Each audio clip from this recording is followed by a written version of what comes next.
Great. Okay, well, it's midday and we have a lot to get through today, so I'm going to start. So no mai, haere mai, everyone. First, I'm going to pass over to Tia for a karakia. Kia ora tātou, me karaki tātou, whakatakatea hau ki te uru, whakatakatea hau ki te tonga, kia mākina ki uta, kia mātaratara ki tai, e hi ake ana te atākura, he tio, he huka, he hauhu, tihei mauri ora. Kia ora, Tia. So kia ora koutou everyone. It's really good to have you here today at our open Zoom session. We're going to meet a number of our staff from the Commission who've been doing all the mahi, share some insights on how they've been doing their work. And that obviously will form the basis for our first advice to government on what Aotearoa can do to cut our emissions and reach net zero by 2050. Our advice heads up first because we will usually run our time at the end. This is going to be open for consultation on February the 1st, so please mark that in your diaries if you haven't already and head to our website on the day. Ko Harriet Palmer Aho. I am the Principal Advisor in the Engagement Communications team here at the Commission. I'm speaking to you from Whanganui Atara and will be leading us today through what promises to be a very interesting session. I'm going to do a short intro to the team now, so speakers, can you pop on your cameras and then give a wee wave when I call your name? Kia ora. First, we've got Jo Hendy, our CE. Kia ora, Jo. Kia ora, Tia. You already seen. Kia ora, Ali. Kia ora, Karen. Kia ora, Antonia. Francisco. Kia ora, Ben. And kia ora, Sally. We've also got Hope here. She's running the technology, so when things go wrong, we'll probably, the Hope. Kia ora, Hope. Thank you. So I'm going to let everyone else introduce themselves because they know more about themselves than me, and I'm not the person you've come here to listen to. And so before we get started, I've just got a really quick activity that everyone's found really useful while we've been having these sessions. If you could, in the chat, write down your ingoa, your name, the organisation you represent or the community you bring with you today, and where you are in Aotearoa. It's always nice to see people in writing when we can't see your faces.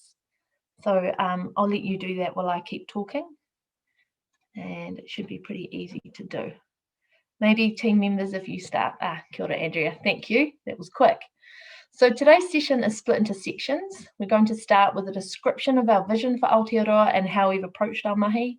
We'll then talk you through each of the sectors our teams have been focusing on and discuss some of the opportunities and barriers that have been identified within those sectors for reducing emissions.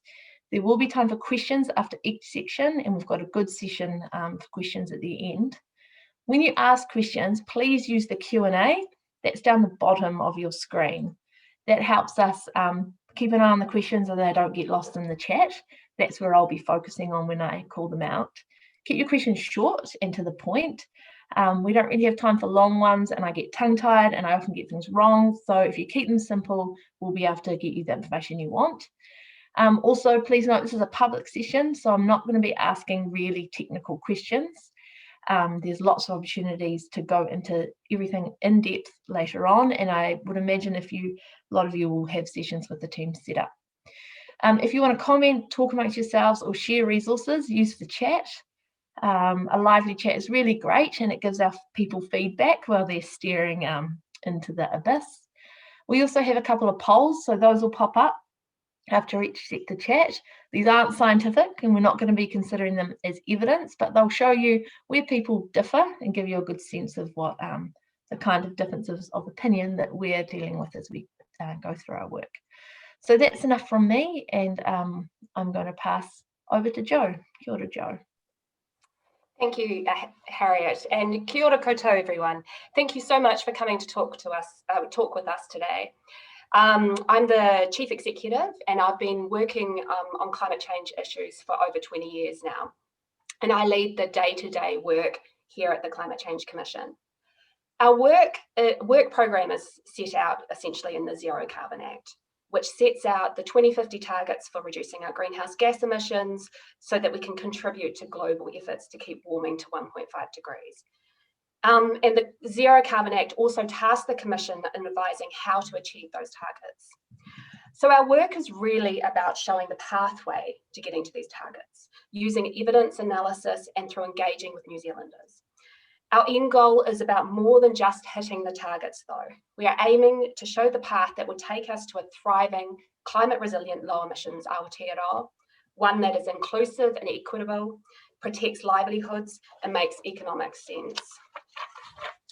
So for our land and forest sectors, this is a future where people are respected stewards of the land, where we have an innovative and resilient food and fibre sector which can succeed in a low emissions world, where we have abundant native bush storing carbon and providing habitat for our native birds and plants, where our plantation forests support a successful bioeconomy, providing material for low emissions construction and other products, and providing an energy source to displace fossil fuels.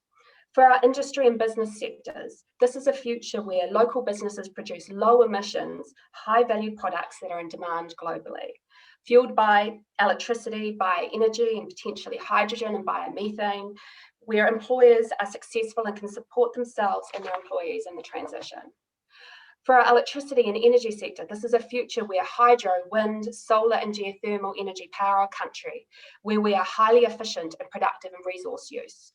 Energy is affordable and accessible and low emissions. Communities can generate their own electricity using low emissions generation. It's one where everyone lives in warm, well-insulated and energy efficient homes and buildings, and as a result we have lower emissions, are healthier and have lower energy bills.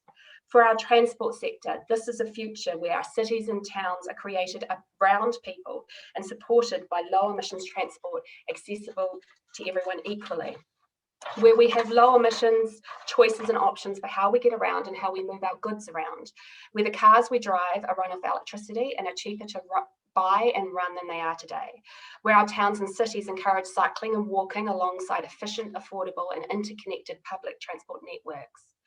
For our waste sector, this is a future where we simply produce less waste. What we don't need is recovered and reused, and perhaps also helping to generate energy. It's this future of Aotearoa that is driving the work of the Climate Commission. Our work is focused on providing advice on the steps that we need to take to get us to that vision. And as part of this, we need a detailed understanding of our different sectors and groups, including understanding what is possible, technically, practically, and economically, and understanding the barriers and the opportunities. But we also need to make sure we're thinking about Aotearoa as a whole in a joined up way, understanding how the sectors' supply chains interact, the impacts on people in different places and over time, the impacts on the environment and the economy. So to do this detailed analysis, we have 5 teams of 3 or 4 analysts focused on different elements. We have a team focused on transport, with a team focused on heat, industry and power, one on land and waste, and one on the iwi Maori sector.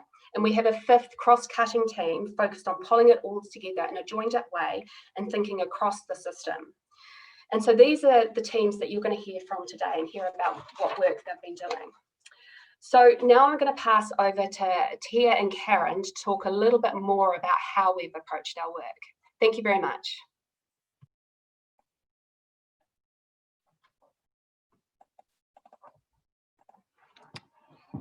Kia ora tātou. I'm just, bear with me while I'm having some technical issues.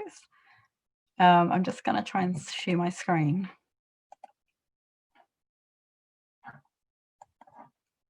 So hopefully you can all see that. So I'm just going to give a high-level overview of the frameworks that we've used to guide our analytical process. We've got 2 frameworks that we used. So the one on the left is the Commission's framework that we developed. And this one we pulled together to capture the key considerations that are set out in our legislation.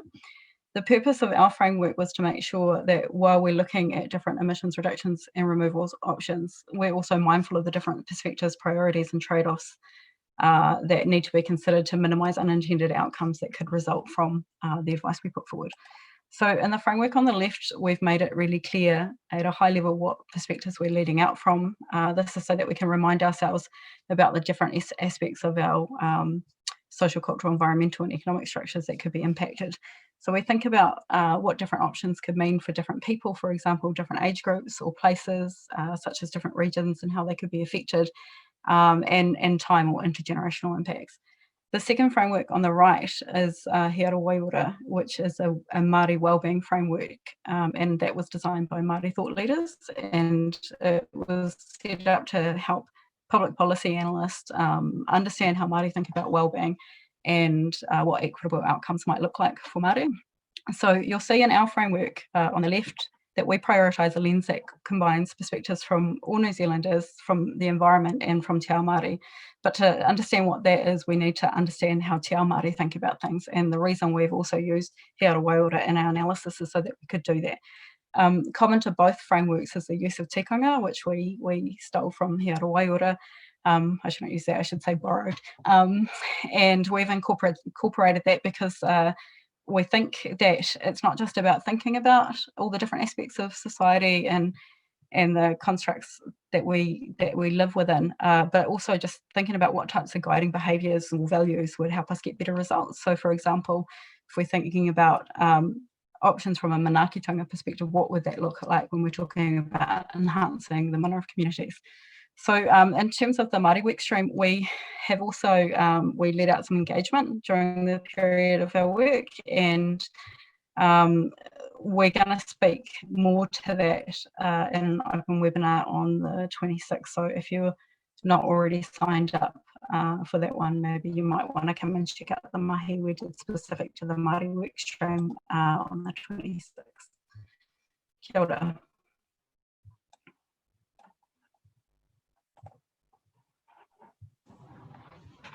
Kia ora koutou, ko Karen Levin aho. I lead the cross-cutting team here at the Commission. As Jo said, we work closely with the sector teams to look at how to reduce emissions across the economy. We look at how we build up our proposed emissions budgets and also at how to understand the impacts on different groups of society of our proposed emissions budgets. I'm going to spend a few minutes talking about the key analytical components of our work. As Jo mentioned, the draft advice that we're about to release for consultation and feedback from you covers a few different areas. So first, it contains our draft advice on the first 3 emissions budgets, and they will step Aotearoa down towards our emissions reduction targets. It will also contain our draft advice on the direction of policy that is needed in the government's emissions reduction plan. And in addition to that, we've also been asked by the Minister for Climate Change to provide advice on biogenic methane. So that's the eventual reductions that are needed in biogenic methane, and also on Aotearoa's nationally determined contribution, which is under the Paris Agreement. And there will be a webinar on biogenic methane and our NDC coming up during consultation. So in terms of our analysis, there are 4 key parts to our analysis on emissions budgets and the direction of policy. And when we do that work, we carry it out in a way where we look at each different greenhouse gas separately. And that's because the different gases are different in nature. So we want to factor that into our analysis. So in terms of the 4 key parts of our analysis, these draw from the Climate Change Response Act, which has a list of requirements for us, and the framework that Tia just has shown us. So the first part is what is technically and economically achievable. So what are the technologies and practice changes or behaviour changes that we could make now to reduce emissions in each sector? We also look at what technologies are on the horizon, and we consider what are the costs and constraints of making those changes. The second piece of analysis is how ambitious we need to be to contribute to the global goal of limiting warming to 1.5 degrees. So how should Aotearoa contribute alongside the rest of the world? Our third piece of analysis is looking at what the impacts of making these changes would be on New Zealanders. We look at how any potential negative impacts could be mitigated. But we also look at positive impacts and co-benefits, and health co-benefits in particular are an important aspect. We'll be talking more about impacts in a webinar later this week, so if you'd like to sign up for that, please do. And the fourth piece of analysis that we look at is how emissions budgets could be met and the direction of policy for achieving them. And that includes both sector-specific policy and multi-sector policy, like the emissions trading scheme. We draw all of that analysis together to build up our proposed emissions budgets and our draft advice on that direction of policy.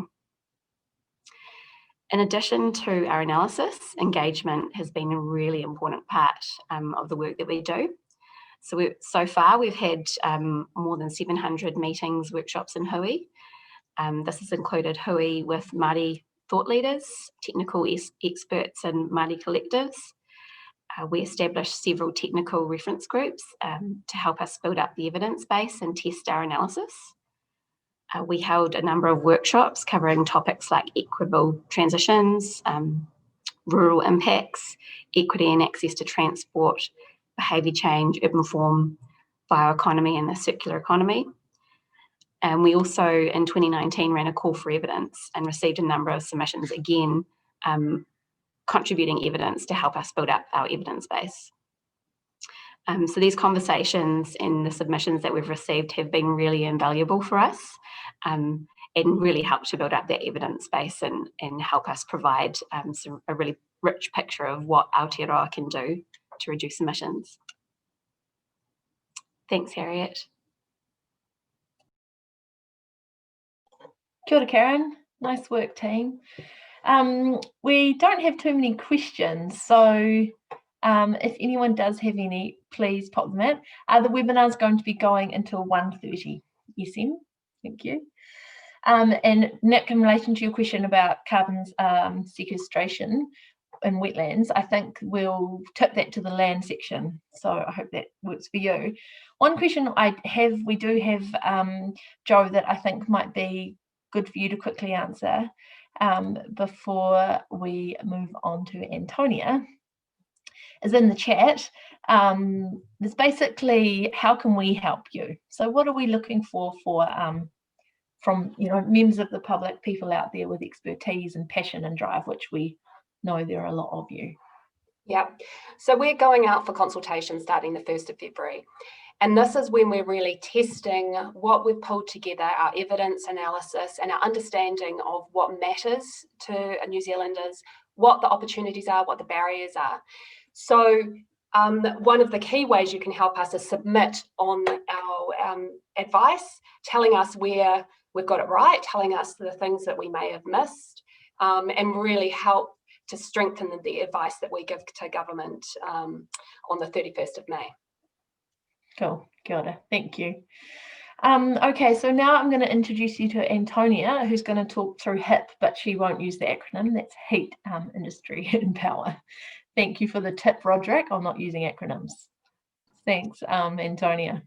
Kia ora koutou, ko Antonia and Burbage aho. I promise to do my best not to fall back into using HIP as an acronym, but please call me up on it if I do.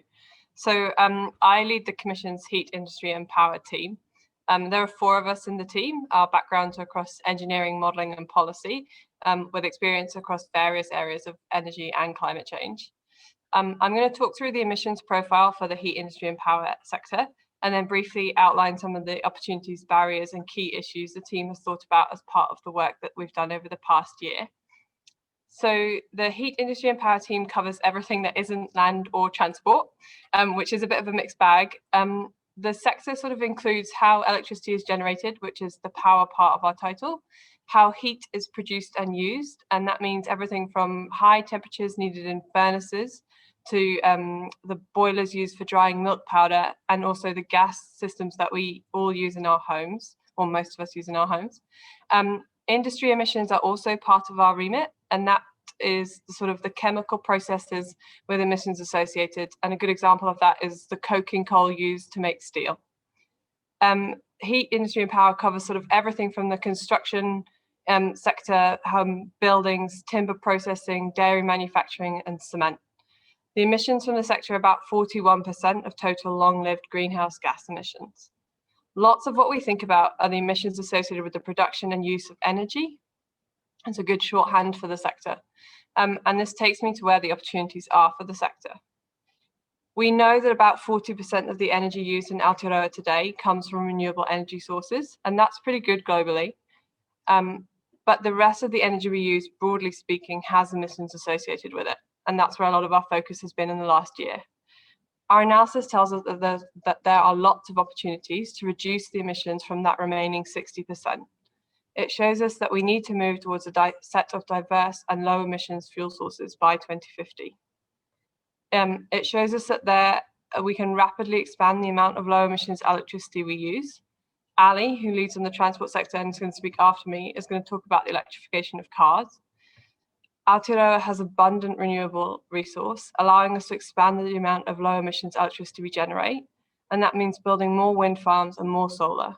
Energy efficiency also has a role to play here. We can also electrify some of the heat that I mentioned earlier, both in our industry and in our homes. The analysis that we've done over the past year shows that there's an opportunity coming from forestry to use waste products as bioenergy. And the bioenergy is low emissions and can be used for that process heat, particularly in the early budget periods. Moving to electrification and biofuels will reduce the amount of coal, petrol, and eventually gas that we use, which will reduce our emissions. Other fuels like hydrogen also have potential, but are less developed, and we think there's greater uncertainty about their role. Industry emissions come partially from the use of energy to create the products that we all use in our daily lives. There's an opportunity to reduce their emissions by fuel switching and greater energy efficiency. This takes me through to the barriers to moving to a low emissions future for heat industry and power. The analysis that we've done over the last year has shown that industrial emissions can be quite challenging to get rid of. They're very technologically difficult and quite expensive to address at this point. Aotearoa is not unique in this. The cement and steel industries globally, for example, are facing this industry. Our analysis shows that by 2050, we can expect to have some emissions remaining from the sector given current assumptions, but we know that this might change and research is ongoing. For example, hydrogen assumptions have changed rapidly over the past few years. Our engagement with stakeholders, and that's some of those 700 engagements that you heard about from Karen, has identified a number of barriers, such as access to information, finance, supporting the development of infrastructure and regulation, all exist. As we prepared our work over the last year, the electricity industry noted uncertainty as a barrier facing them in terms of making decisions. For example, the aluminium smelter closure timelines weren't clear until just last week. In addition, the government is currently investigating pumped hydro and other possible energy storage solutions for our dry year electricity problem. The uncertainty affects businesses' ability to make choices and investments that will affect our emissions outcomes. In terms of the key issues that the team has addressed as part of our analysis, we've been thinking through the options for the future of natural gas in Aotearoa, as well as how our business operate in a domestic and global context and their investment decisions. We know that investment decisions that are made in these first few budgets will have emissions implications, potentially all the way to 2050, particularly for the heat industry and power sector. Assets in this sector can be really long-lived, whether it's the houses that people build or the equipment that companies buy. Our analysis has done its best to weigh these costs and options, but we're really looking forward to everybody's feedback as part of the consultation process. And that's it from me. Thanks, Harriet. Thanks, Antonia. So many buttons to click. That was a good rundown. I've got one question here, which I think will be good for you to answer. Oh, we've got a couple. Thank you, everybody. We've also, just so you know, we've sorted out the chat. So now that when you do it, make sure you selected panelists and attendees, and that way everyone will be able to hear what you're saying, not just our people. Okay, so Antonia, Claire Feeney asks, in the Randerson report and the reform of the RMA, the review panels say the Ministry for the Environment should work with professional institutes and organisations to ensure those administering the reformed RMA are appropriately equipped and upskilled to implement it. What thinking is out there around enhancing an industry capability and capacity to step up our climate change response? I think Claire's really right that the RMA is going to be key in terms of the ability to build infrastructure that is really aligned with the transition to a low emissions future. Enhancing industry capability and capacity for the response. I think a lot of that will be cued from the RMA. I think industry is really shifting towards this, and I think that will keep changing through the next few years.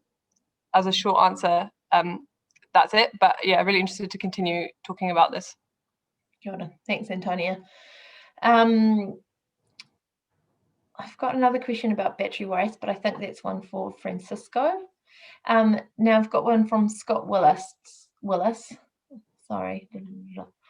Okay. Building new wind farms will require long overdue regulatory change. ProdCom and the Interim Climate Change Commission have all have made recommendations for, among other things, national environmental standards for community wind. Can we expect more robust recommendations? We really need government to move on the electrification of our economy. Yeah, I agree with that. We really do need government to move on the electrification, and that's government and industry. I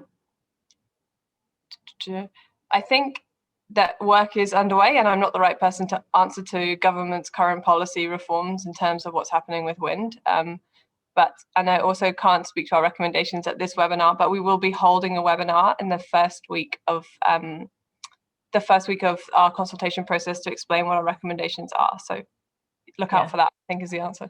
Electrification is really important to us. Yeah. Now we have another question from Peter Hall.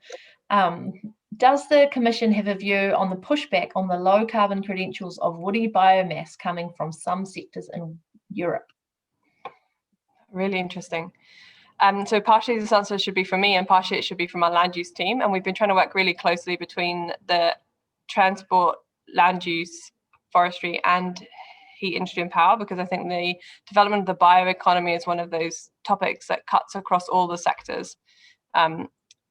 We've heard this from a number of stakeholders that as part of getting a bioeconomy off the ground, some of those fundamental things like agreeing the emissions profile are the foundations of getting that sector up and running. And I think it's safe to say that we agree that getting good foundations in place, given that we think that you need to rely on this sector growing, is really important. Got it. Thanks, Antonia. It was really great. And thanks, everyone, for your really insightful questions. Okay, so we've got a quick poll based on Antonia's spiel. So we're going to pop that up now. Hopes on the tech. In 2019, 40% of energy used in Aotearoa came from renewable energy sources, water, wind, solar. If this was increased, what percentage do you think could come from renewable sources by 2035? We can't vote, so we're not going to be able to influence it. So just take a minute and you can all answer those.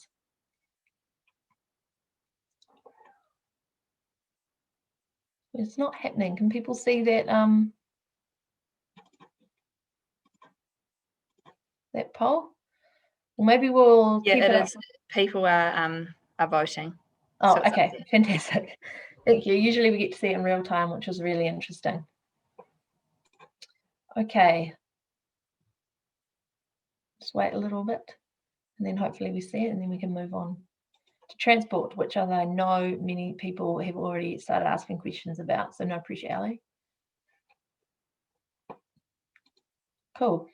All right, here's the results. 52%, so people are ambitious. Good. Thank you, Antonia. You note that. Okay, so now I'm going to hand you over to Ali, who's going to talk about transport. Thanks, Ali.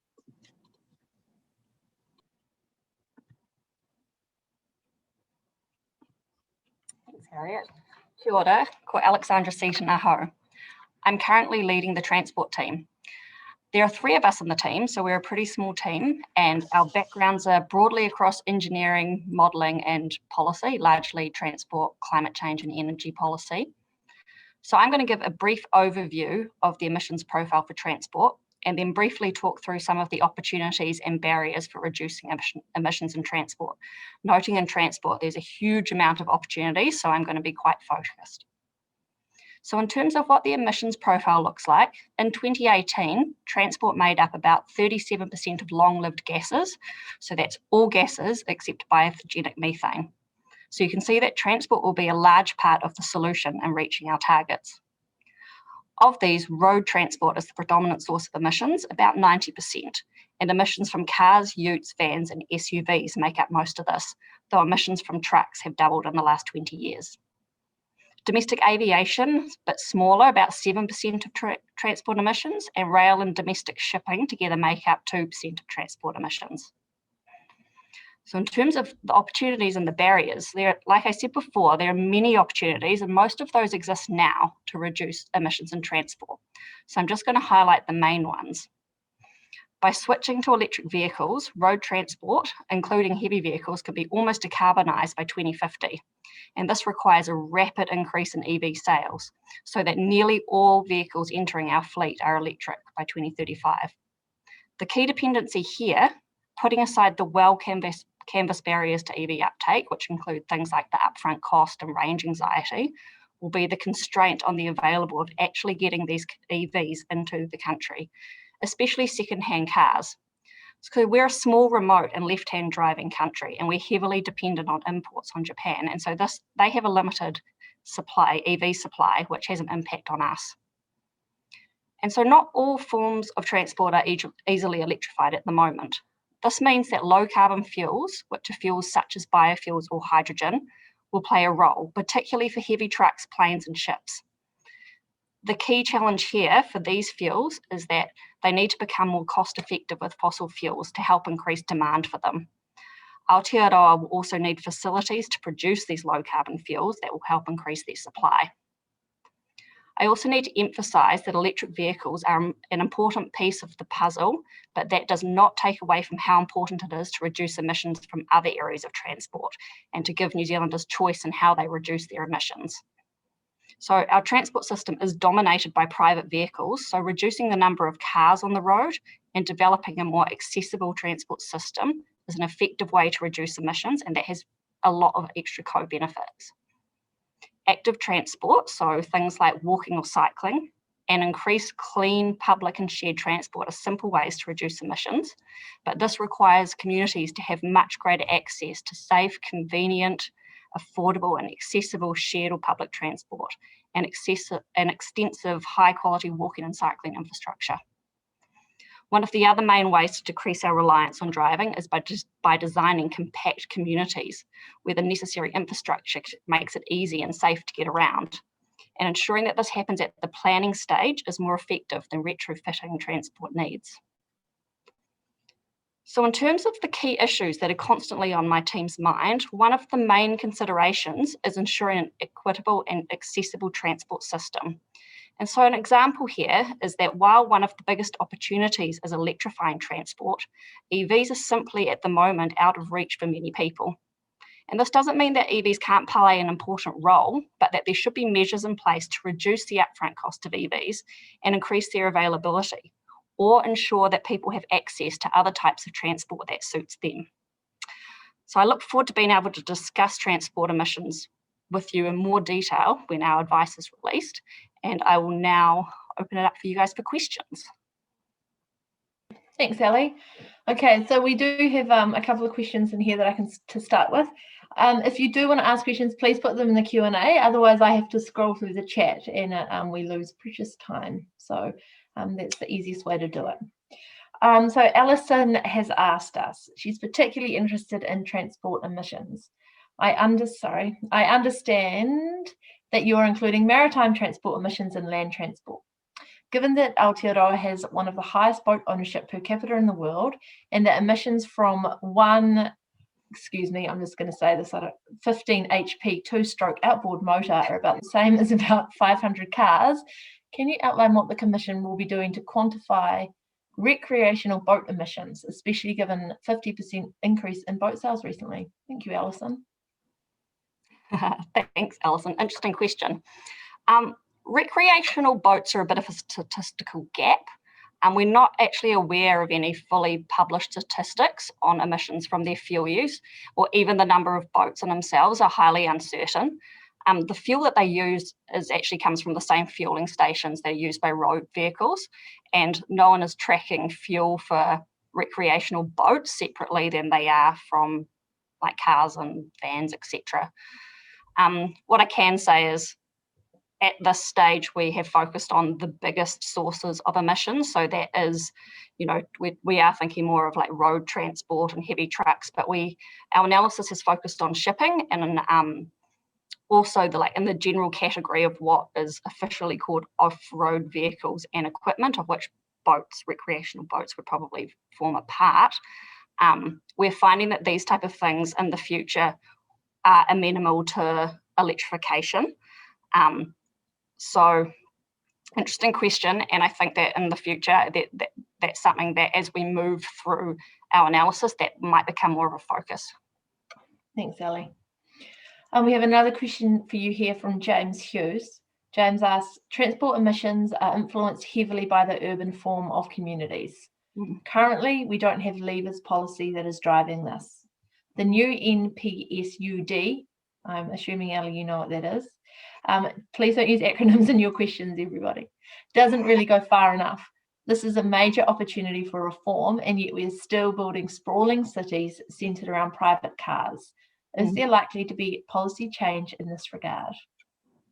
That's a great question, and it's such an important area. And it's tricky because urban form changes take time, and they take time to implement, and it takes time to then build up the public transport that's required to make the type of living that would be beneficial both from a health and an emissions and a just livability point of view. It takes time to build that in. So yes, I think that you're absolutely right that there's more changes that are needed, and that this area is right for it. And we can talk more about that when our advice specific recommendations, but I completely agree.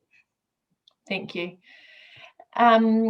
We've got a similar question here from Jeanette, which basically asks how we can help align land use and transport decision making.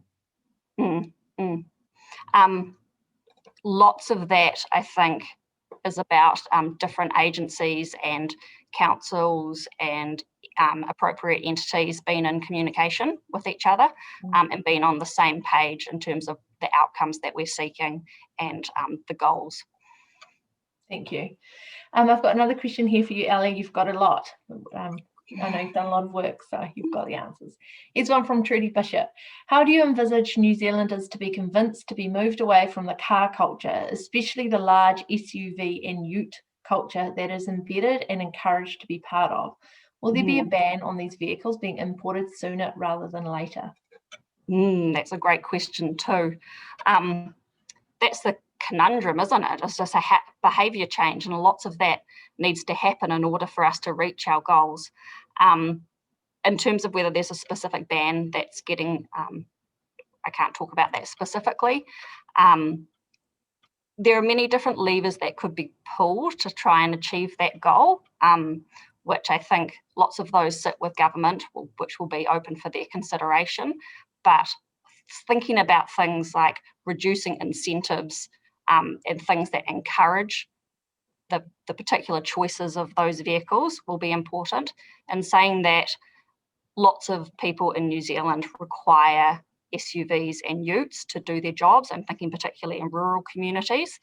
But electrification of these types of cars is coming, and it's coming rapidly. So hopefully there'll be a solution for everybody in the future. Thank you, Ellie. One question that is possibly answered by this is the removal of FBT, fringe benefit tax, something being looked at to increase corporate uptake of EVs? Yeah, that's definitely one of the options that will be up for government to consider. Cool. And Vicky, thanks for your question on EV car sharing schemes to get people out of private cars. I guess that's something that we might have looked into, but probably isn't the kind of level of recommendations we would make. Ellie, do you have anything to add to that? Yeah, I mean, I love the idea of car sharing schemes, and I think that it's something to be explored more. But Harriet's right; it's probably a level that of policy that government will consider rather than our level, which is policy direction. Great, thank you. We've also got another question on some of those levers around congestion and emissions pricing in urban areas. And whether we're specifically thinking about that? Yeah. yeah, the Commission hasn't formed a specific opinion on emissions pricing, but we think that in general, thinking about other pricing mechanisms outside of the ETS is something that there is room to look at further. Cool, thank you. Okay, so I'm going to ask another question here from Nick Cooper. This might be one that crosses yours and Antonia's work, so I'll ask it and you can think about it. So Nick asks, it would be interesting to know from the Commission if it thought that its role was to provide recommendations for changes in current New Zealand legislation, such as the Building Act and Local Government Act, to facilitate emission reduction measures. For instance, could the Building Act influence district plans to mandate that electric vehicles statins are put into all new or redeveloped apartment buildings or townhouse complexes that provide car parking spaces? In terms of making recommendations about using specific legislation to do things, that's it's not something that we would do, but we might recommend that the government looks into a particular area. So our recommendation might be about something about looking into charging stations and yeah. I know that one thing that Ali has thought quite hard about is access to the technology that people need to be able to run EVs successfully, recognising that a lot of people across the country don't have a really easy place to put an EV and charge it overnight. So she has thought about that, and that's quite a lot of part of our work, thinking about what this will mean for New Zealanders and what we need to do to support them to help make changes. Okay, I'm going to wrap up with Ali. Is there anything you wanted to add, Ali, after those questions? Antonia wants to add something. Oh, hello. I just wanted, as you can see in the Q&A, there's quite a few questions, and I wonder if we can circle back to some at the end when we have a general Q&A session. Yep. But just I wanted to clarify that between Ali and I, quite a few of the questions relate to urban form and buildings and design. And I just wanted to clarify, because I realised that neither Ali and I talked about this in our intros, but buildings and urban forms sit between Ali and I in terms of the responsibility for making sure that we've thought about the emissions that come from both the construction of buildings and how cities and rural areas are thought about in terms of how we think and design and plan for growth in New Zealand, in terms of what expansion of cities looks like. And so the Commission is thinking about that. Just to clarify that we did think about it a bit. Yeah. And we can answer questions on it between us. We have had a lot of people contact us about this, and so it's definitely something we've been talking about as a team. Before we move on to waste with Francisco, we've got another poll. This is Ali's poll. Do you think the trucks of the future are more likely to be powered by electricity or hydrogen? So I'll give you a minute to think about that. And if you don't agree with either, feel free to put your answer in the chat.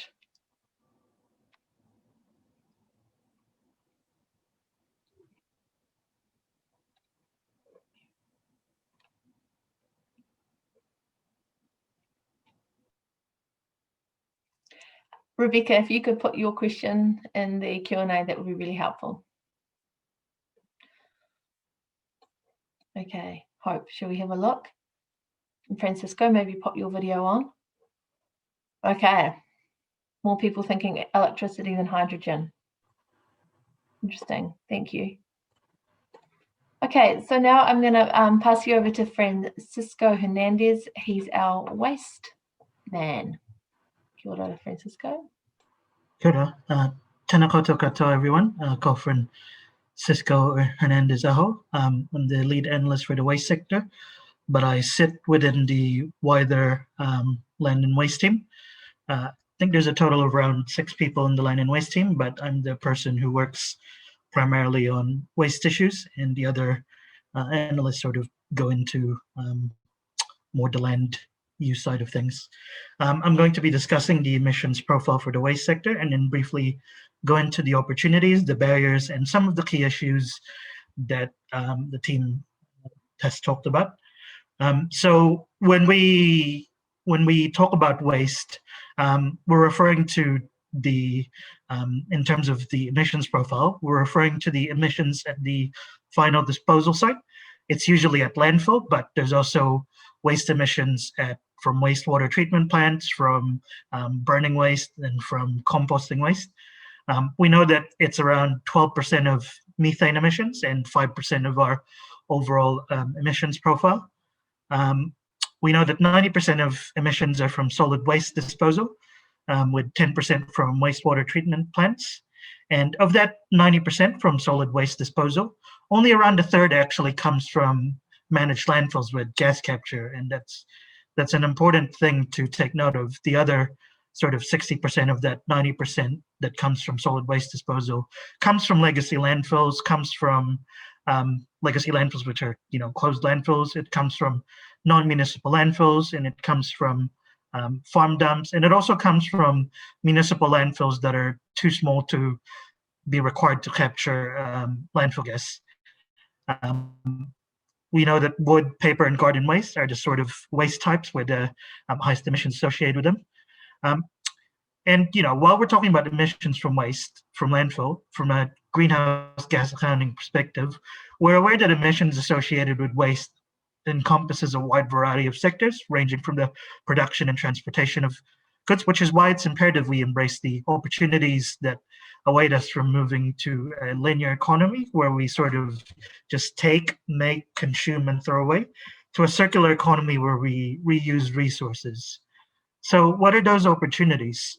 I guess one of the key advantages to the waste sector is that we don't need to rely on unproven or experimental technology to have to reduce our waste and reduce our waste emissions, because, and this is quite shocking, and we know that Aotearoa is one of the most wasteful countries in the OECD, with us producing some of the most waste per capita in the OECD.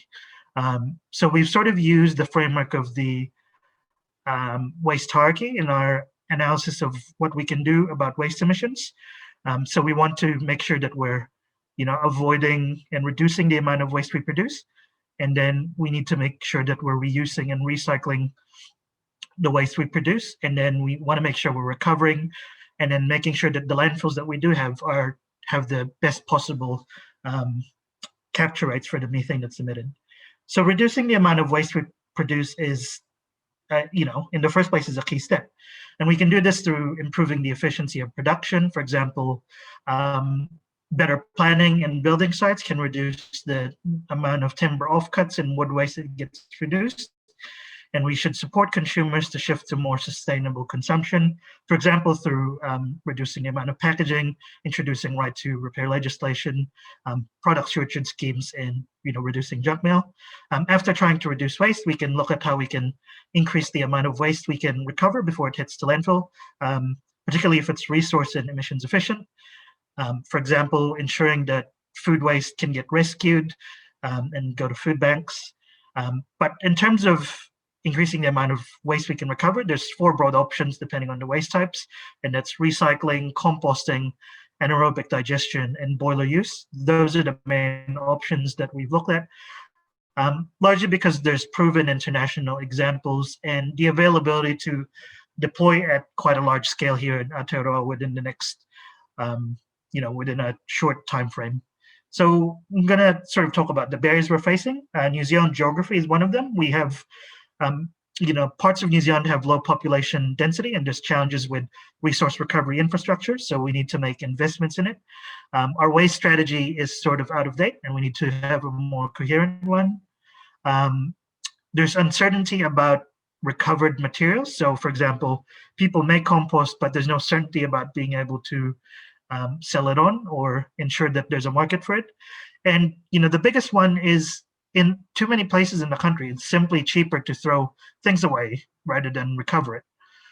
So sort of finishing off with the key issues that we're facing. One of the big ones is the unreliability of waste data and scarcity of it, and particularly New Zealand specific literature. One of them is also the sort of lag in waste emissions because of the way that waste decays at landfill. Even if you completely stop producing waste next year, there would still be large volumes of emissions from the waste that's decaying at landfill. So I've sort of gone past my 5-minute limit, so I'm going to leave it there, and I welcome your questions and feedback. Thank you, Francisco. Gosh, that truck question certainly kicked off a stream of conversation in the chat, and with many questions. Here we go. I've got some good waste questions coming in now. Thanks, everyone. Okay, so Francisco, we've got a question here from Leah, excuse me if I haven't said that correctly. Are manufacturers going to be made responsible for the waste they produce, both in production and packaging? Or should they? I think product stewardship schemes is something that it's not quite at the level of policy direction we're sitting at, but it's something that sort of sits under, and then I know it's something that the government is looking at extending into different areas, and it's something that can help shift the burden of reducing waste from consumers to the people who make products, such as manufacturers. So I would certainly support that. Got it. Thanks, Francisco. Here's another interesting question here from Andrew Manning. Composting produces methane, right? So how is this a good thing to do? What am I missing? Yeah, even though composting produces methane, it still produces the emissions factors associated with composting are still less than compared to some forms of landfilling, particularly in as I discussed earlier, only around a third of our solid waste emissions actually comes from managed landfills with gas capture. So particularly in with waste that goes to non-municipal landfills and waste that decays at farmfills, composting is a more emissions efficient solution, and byproduct that composting generates can also be useful in the land sector, and it can also have other tertiary benefits, such as reducing the reliance on synthetic nitrate fertilizer, which could also produce emissions reductions in the land sector. So, from my perspective, composting is a win from a direct emissions perspective, but also from potentially reducing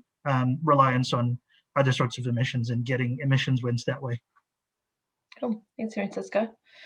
Here's a question from, sometimes people add things and it jumps around. A question from Jessica, where, and I think it's important to think about where the question's coming from, and maybe just highlighting if it's something that we're going to have in our advice, but we're not going to be able to talk about right now.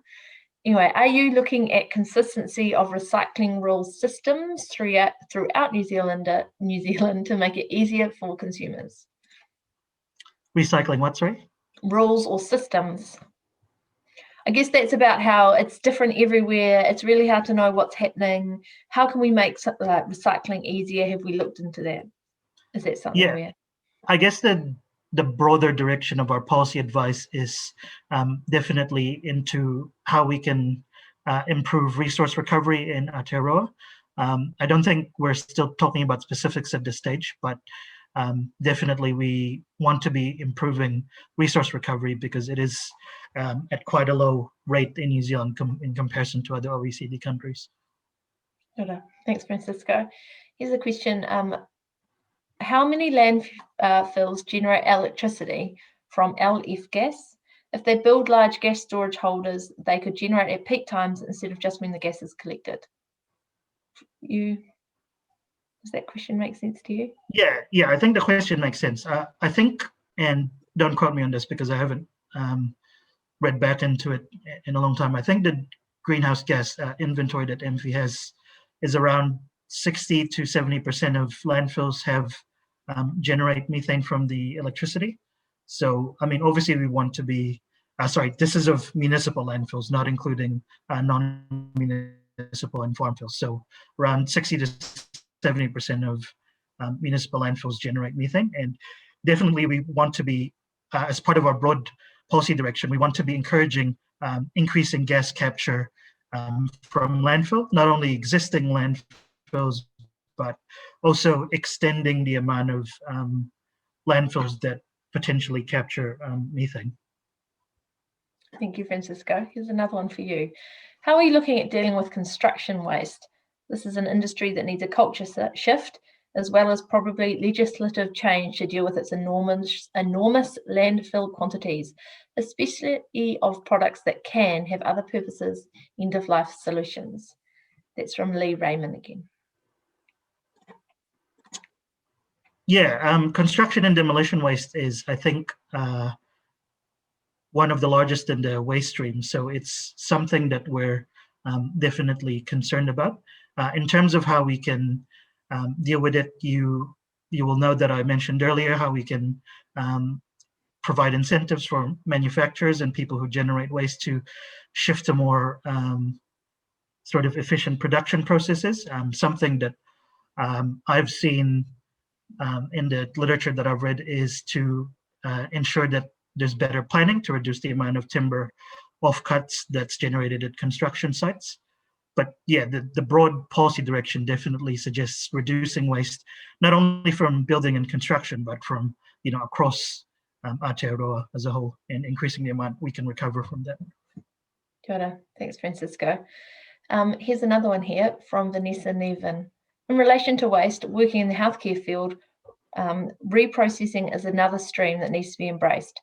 Are there plans to support New Zealand companies to build a more circular economy? I know you've talked about that a bit, but has thermal garbage processing been considered?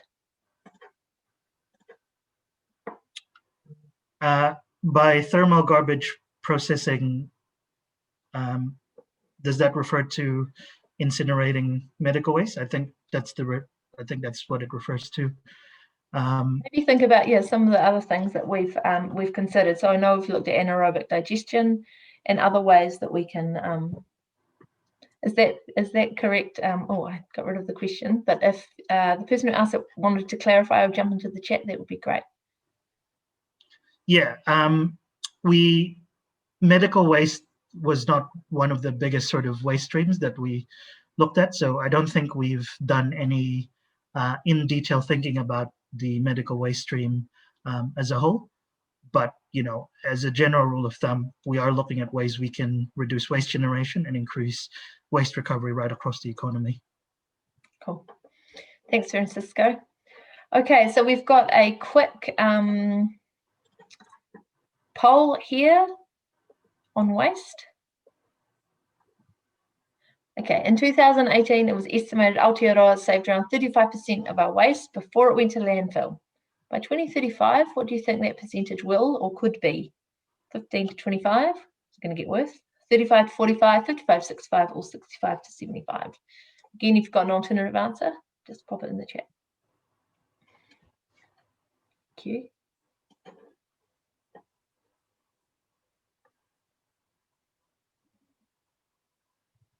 Based on the other, Claire Feeney says she's answered low because she gets depressed about this. No, this is an issue that's of interest to many people. So we asked about it quite a lot. Francisco, are you positive, or are you? How are you feeling?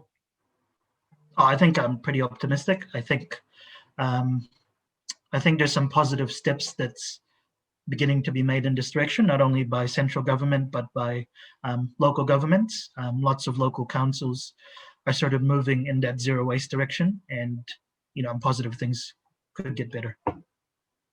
Thank you. Okay, so some people are not as optimistic as Francisco, but most of you say that there's going to be an increase. And Steve Abel comments that Raglan's currently diverting 80% from the landfill, so we have somewhere that we can look to. Cool. Kia ora, Francisco. That was a really great rundown. Now I'm going to hand over to the land team. We've actually split the land team into two because there are really big parts to our work that come under this team, and we get lots and lots of questions on both sections. So we've split land into agriculture and forestry.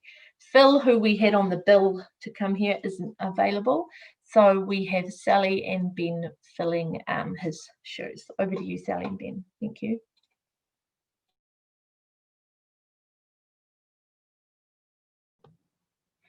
Kia ora everyone, my name's Sally. I'm a principal analyst in the land team, or the land and waste team. You've met the waste part of the team.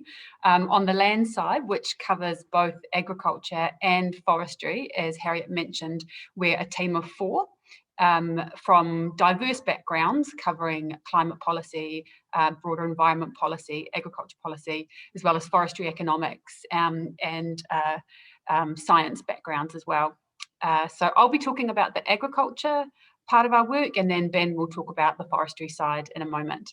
And I'll be talking about the emissions profile of the agriculture sector, and then some of the biggest opportunities we see on the horizon for agriculture and some of the barriers to making progress.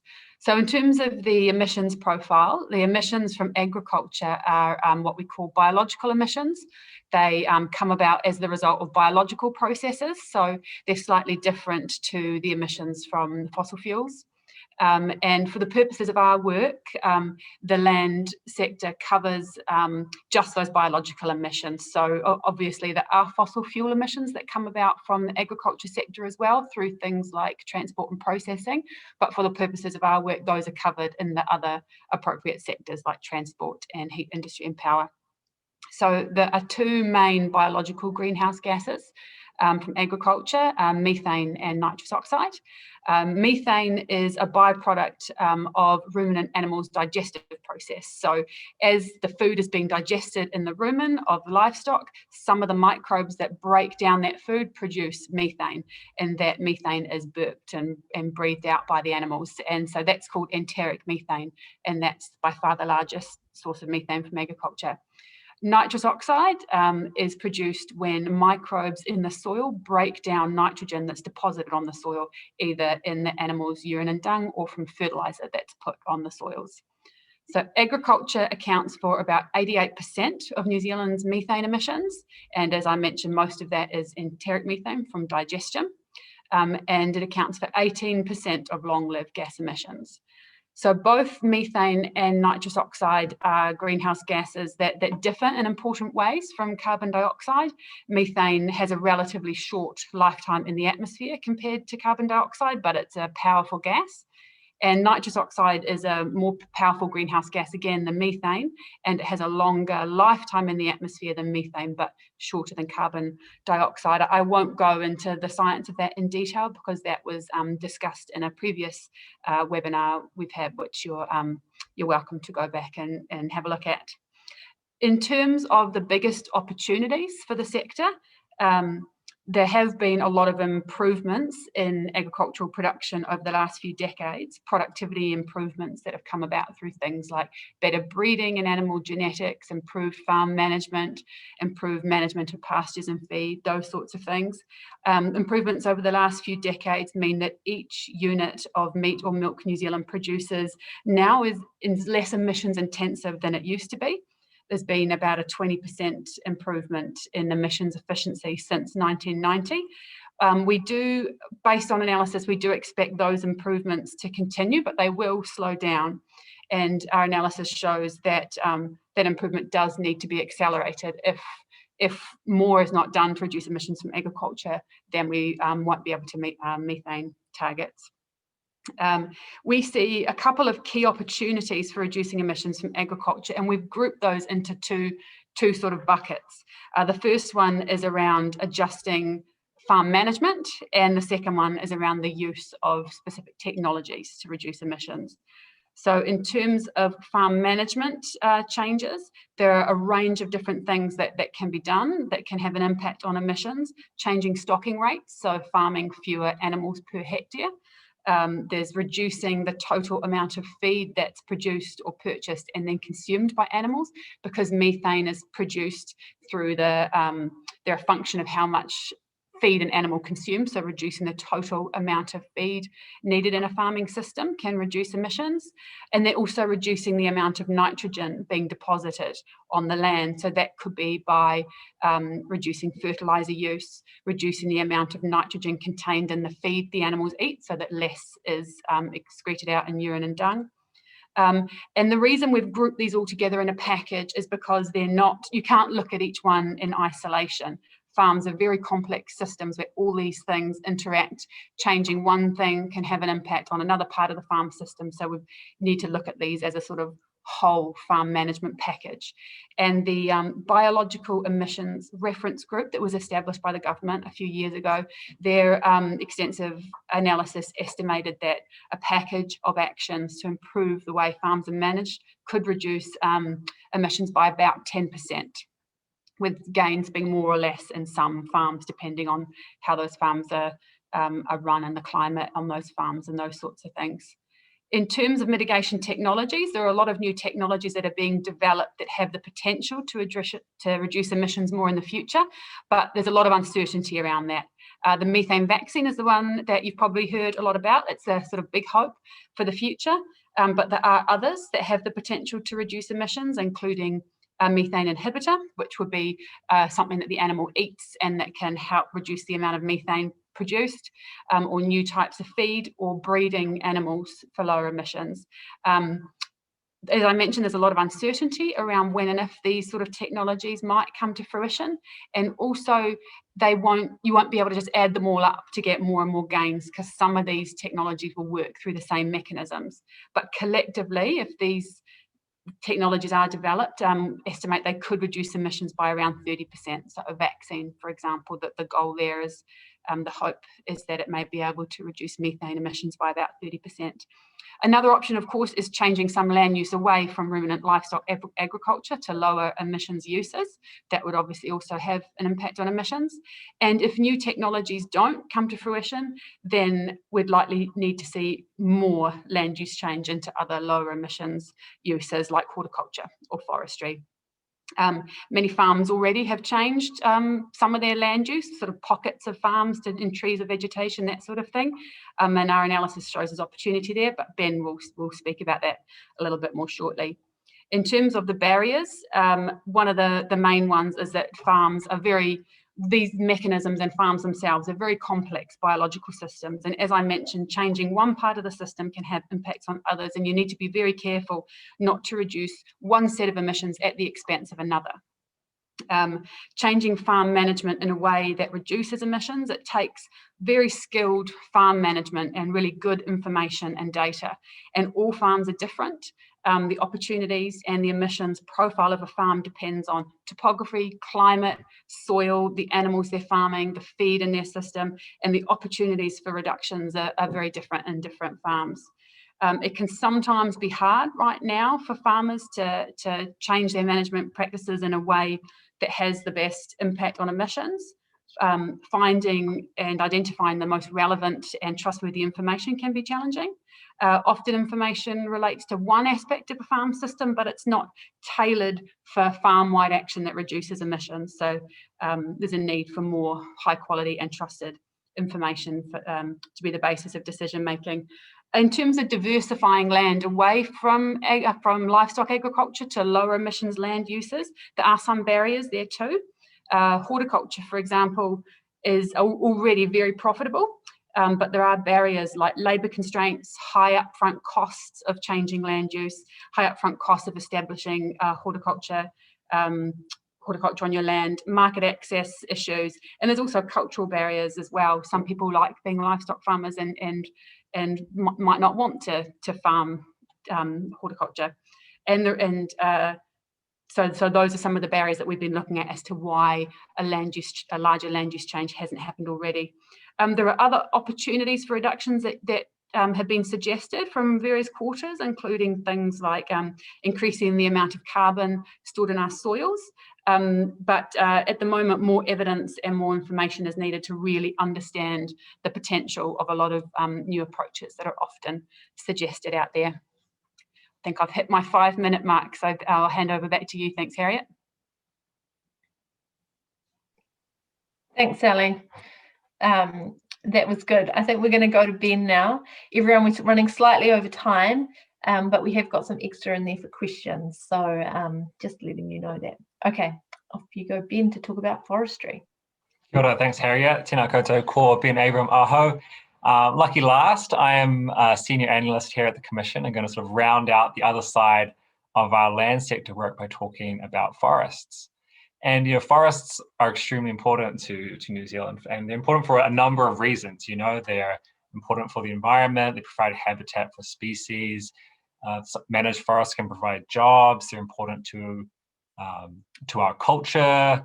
Some people have a spiritual connectedness to the forests. They're important sites of recreation. They are such an important part of our landscape and our life here in this country. And when we're thinking about forests, we think both about the 7.8 million hectares of sort of natural, mostly native forests, as well as the 2.1 million hectares of planted forests that have been established, most of which are exotic forests. And these forests, in terms of a climate change perspective and contributing towards our vision of a low emissions, thriving, climate resilient Aotearoa, are important because when these forests are cut down or burned or destroyed, they emit carbon dioxide, a greenhouse gas. And so this deforestation accounts for about 6% of the total carbon dioxide and other long-lived gas emissions. But the forests are also important because they are kind of the only sector or really way that we have that is a reliable, affordable way of removing carbon dioxide from the atmosphere, which trees do as they grow and store that in their biomass. And so when our focus overall at the Commission is definitely about decarbonisation and reducing gross emissions. That is priority number one. But our analysis and through our engagement suggests that actually to meet our targets that are in the legislation, we're not going to be able to do that just by reducing gross emissions to zero in that time frame, and that some amount of emissions removals from forests will be required to help meet our targets. And so with that in place, the question comes, well, okay, how much, what type of forests, what place, and for what purpose? And it's really important to consider and understand that forest and forestry is not a monolith. And so when we're thinking about it, we try to think about all the different dimensions or types of forests that could be used to help achieve our targets. So this is thinking about what type of species would it be using, native forests or exotic forests, production forests that we're harvesting, or maybe permanent forests that we don't harvest. Do you have a whole block or large area of contiguous forest, or maybe you have pockets of forest, small areas of trees on farms or elsewhere. And each of these sort of different variations or types of forests contributes different types of benefits, and it comes with different types of risks for the environment, for businesses, for jobs, for people, for biodiversity, for how much carbon they sequester. So what we really need to be thinking about is, how do we balance across those, and as well as taking into account the risks that are associated with forests, because while they can provide all these great things and they can sequester carbon from the atmosphere, there are risks associated with forests because they're not permanent. Trees don't last forever. Different types of species live for different lengths, but they're also vulnerable to natural events, fires and storms and other climate risks, which we know are only going to become more frequent and more powerful with climate change over time. So that if we are relying on forests to sequester emissions, we need to think about the potential risks and non-permanence that could be associated with those.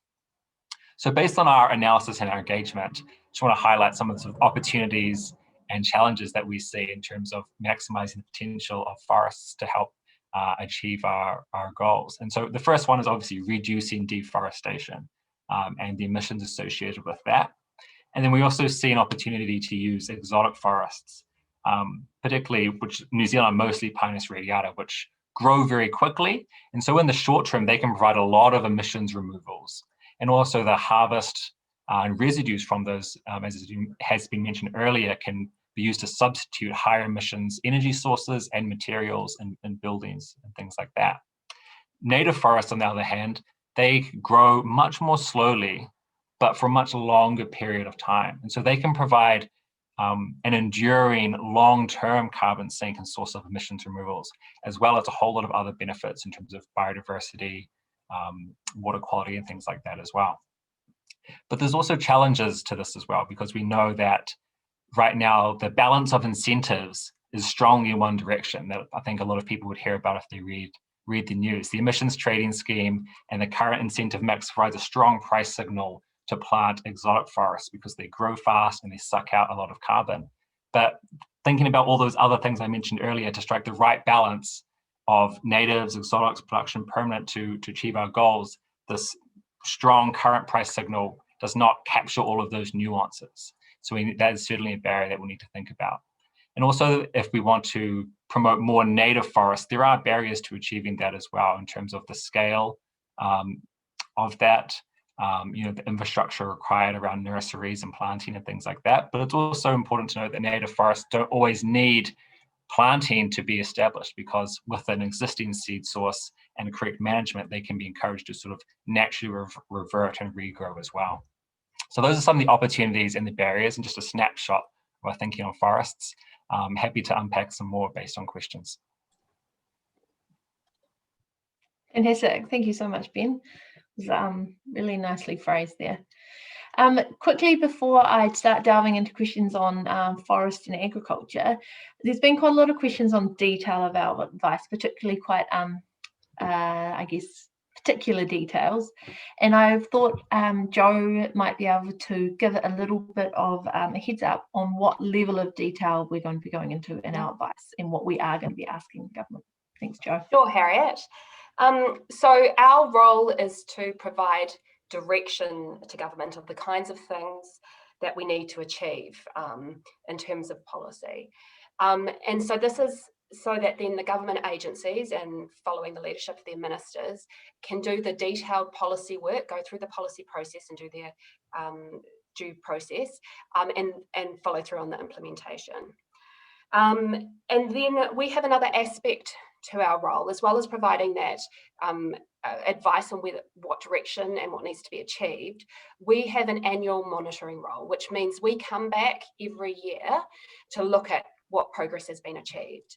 And we do this in a very public way. So we will be assessing what the government agencies and ministers have made progress on, and holding up against what we have said needs to happen in our advice on the direction of policy, and making that transparent to the public, which allows the public to know what's going on and to hold the government of the day to account. Cool. Thanks, Harriet. Thank you.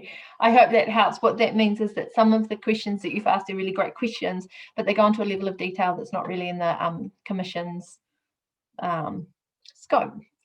So we've got a lot of questions here on ag and forestry. I'm aware that we also have 14 minutes left. So Sally and Ben, maybe both turn on your cameras and we'll see how many we can get through. Okay, I'm going to start with this one, which is a common question we get asked about, which is carbon storage in soil. This is from Franz. Hey, Franz, you've come to a few of these. Nice to see you. Are you taking into account the CO2 benefits, more carbon stored in the soil as a result of ruminants pooing and peeing microorganisms into the story, which maximizes photosynthesis of plants, hence more CO2 sucked out of the atmosphere? Significantly more benefit than the disadvantage of methane production in pasture feed ruminants. Ben, I hope you're, is this you or this Sally? You keeping up? There's a lot of recent research measuring this around the world, which needs to be considered before we make changes to our pastoral agriculture with unintended consequences. So I think it sounds like there are two parts to that. Maybe if we think about carbon storage in the soil and also how we're looking at grass. Yes, I'll answer that one, Ben, if you're okay with that. So yes, we get this question a lot about the carbon that is in the grass that ruminant animals consume versus the meat and the whole carbon cycle and the methane part of that. So it's true that the carbon that is stored in the grass that the animals consume, that is going around in a cycle. But while it's in the methane form, when some of those microbes in the rumen have turned it into methane, it's released into the atmosphere. While it's in that form, it creates a lot more warming. So while it's true that carbon atom is going around in a cycle, while it is in the methane form, it is much more damaging for the climate.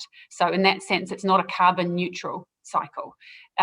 In terms of taking account of the carbon that is stored in soils more broadly, as I mentioned, that's something we have been thinking about and something that we hear a lot about, that is there is potentially opportunity to store more carbon in soils. Right now, it's an area where there just isn't enough information to really understand how much that is the case, and and measuring it is really challenging. And also, while there may be opportunity to build up more carbon in the soil, it can also be lost very easily when there are things like drought events.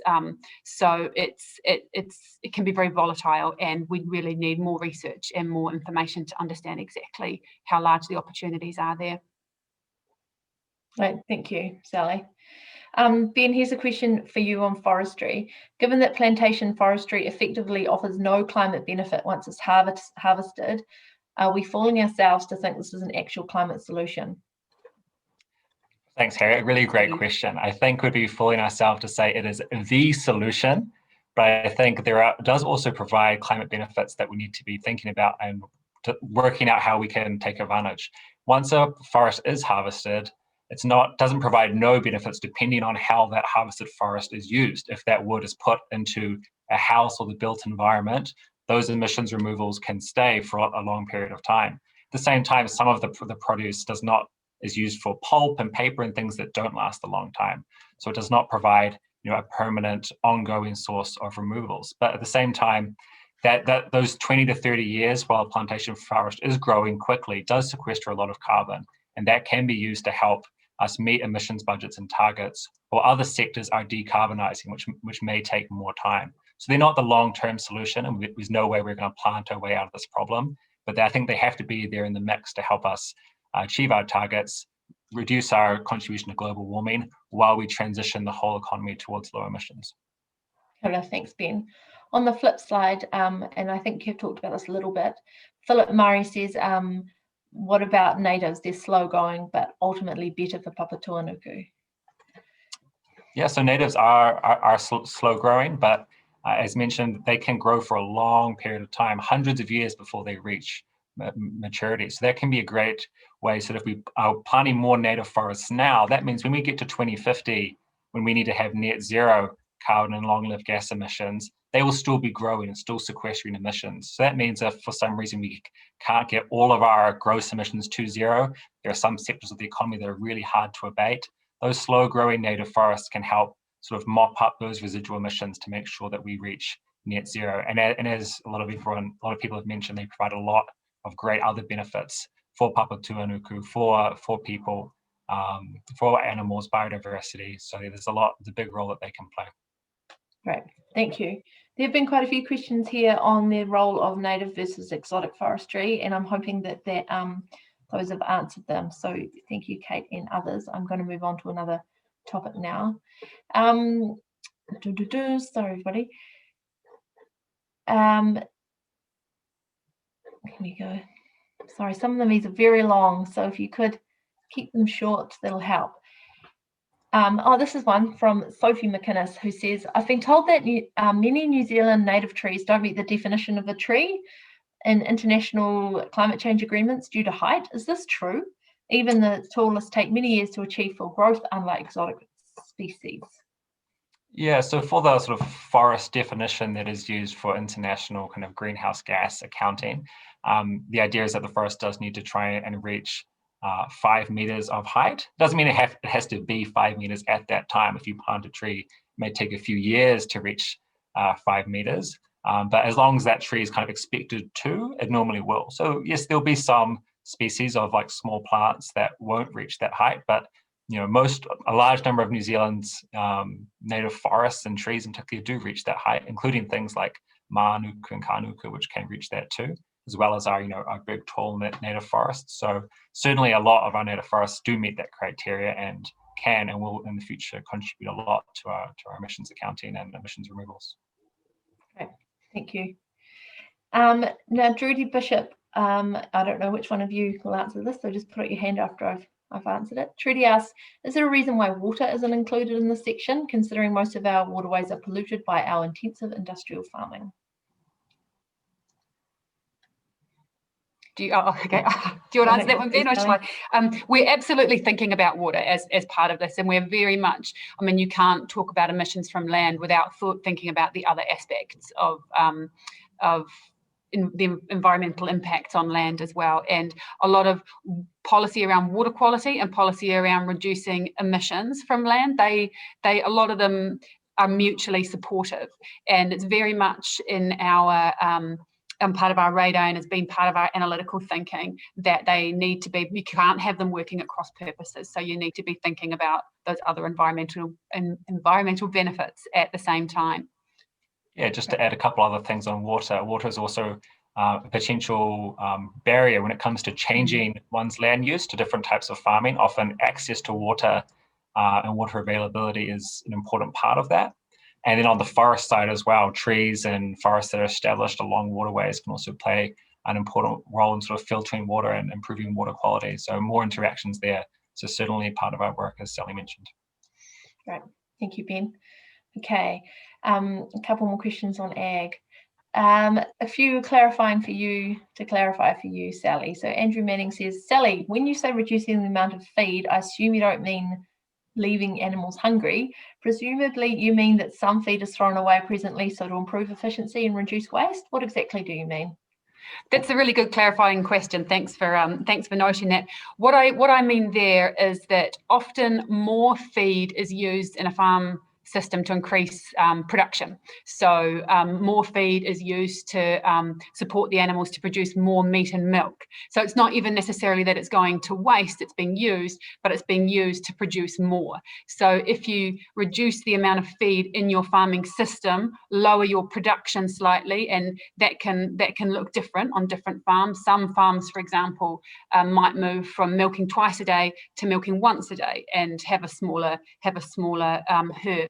And that requires much less food input. You're then getting less output in terms of the milk you're producing, but this is about sort of fine-tuning the farm system to an optimal way where you're reducing emissions, you're potentially reducing production, but potentially on many farms also increasing profitability because you're having fewer inputs into the system. You might be getting less product out of it, but you can sort of optimize it to get to the sort of sweet spot between those three things.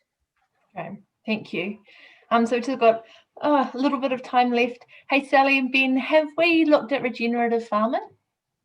Regenerative agriculture, yes, absolutely. We have looked at that, and it's something that does get talked about a lot. It's one of those things that falls into the category I mentioned towards the end of my presentation, where there is potential, but right now we don't have quite enough information to really understand what the potential is. Regenerative agriculture places a lot of emphasis on healthy soils, and a lot of New Zealand farmers are already doing a lot of practices that fall into that regenerative agriculture category, some of which are quite new to a lot of farming systems overseas. A lot of New Zealand farmers have been doing them for a long time, but in terms of a mitigation option, we don't really have enough information yet to understand the scale of that as an option.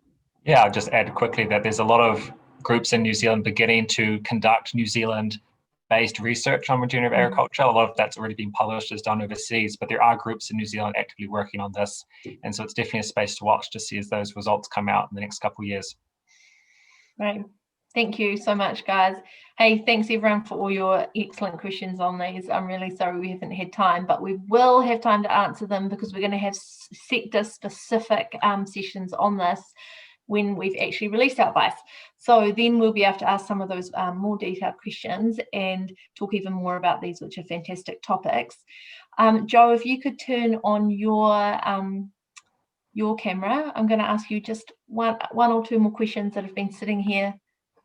Thank you, for a while, and then we can close off. So quickly, when are we going to start thinking about adaptation? So first I'll say we have been thinking about adaptation as part of our thinking about mitigation and in terms of the emissions reduction plan and the emissions budgets, because it's really important that what we do to mitigate, to reduce our greenhouse gases, doesn't also increase our exposure to the impacts of climate change, and ideally helps actually reduce our exposure to climate impacts. So that's one part of it. The second part of it is the Commission does have an explicit role around climate adaptation. The first part of our role is to monitor the implementation of the government's climate change adaptation plan, which is the responsibility of the government of the day and the Ministry for the Environment, but it is our role to every second year, once this plan's in place, monitor progress towards that plan. And then finally, the Ministry for the Environment released the first climate risk assessment last year, I think, 2019 or 2020. I'm losing track of the years now. And so the next one, 6 years' time, will come to the Commission to do. Got it. Thank you. Thanks, Harriet. Another question that we've had quite a lot is, how do we see our role in influencing the public to support our actions and, I guess, climate action? So we are an independent advisor who is here to look at progress and understand the evidence and analysis and to make that public. So a large part of our role is about transparency so that the public can see what action is happening, what the best evidence of the day is to act, and then it's over to the public to then hold the government of the day to account. I think it's fair to say that right now the Commission doesn't have a public education or behaviour change mandate, but it's something that we're looking at as something the government perhaps could put more emphasis on so that it can achieve its targets, because obviously we can't really do this unless everybody's on the waka together. So I'm going to pass to Tia now, to karakia, to close us off. Thank you so much everyone for being here. Keep an eye on our website and we'd love to see you again. Thank you. Ka pai. Kia tau, kia tata katoa, te ata whai o tō tata ariki ai karaiti. Me te aroha o te atua, me te whiwhinga tahitanga ki te warua tapu, ake amene. Kia ora. Thank you, Tia. And we'll see all of you again, hopefully soon, at more of these sessions. Thank you.